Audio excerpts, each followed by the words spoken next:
Hello everyone, my name is Jenny and today we are going to make caramel with just one ingredient. It's so easy to make and so dangerously delicious that I have to stop myself from making it or I will be eating it every day. To make this caramel, the ingredient that you need is a can of sweetened condensed milk. You can cook it in the actual can, but because there's a potential for BPA to leach from the can's lining into the caramel, I suggest using a jar with a lid. You will also need a pot that can hold enough water to cover the jar. The taller the pot you use, the less often you'll have to check the water level.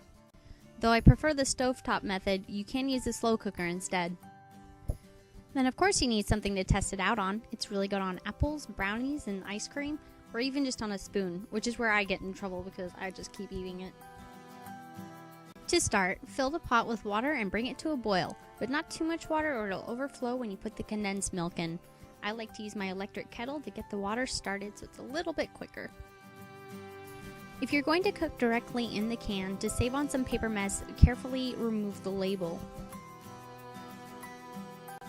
Otherwise, open up the can and pour the contents into the jar, then seal it tightly before putting it into the water. Set your timer for 3 hours and you're ready to start.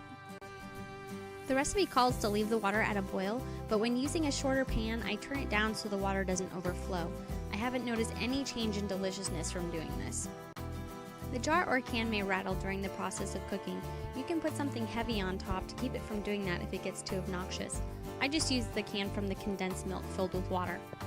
With the jar, it can be tempting to let it cook longer than 3 hours to get more color, but every time I have done that, it is overcooked. So for good caramel, stick to 3-hour rule.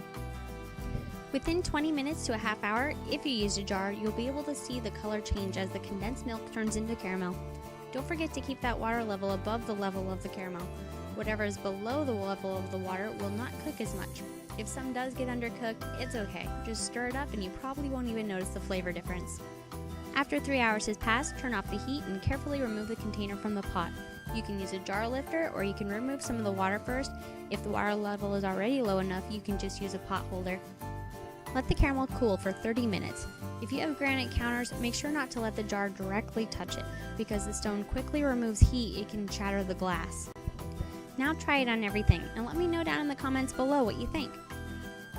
Thanks everyone for watching. If you like this video, please give it a thumbs up and subscribe for more. You can also check out my last video on how to make butter at home by clicking the link in the video or down in the description. Enjoy your caramel and have a great day.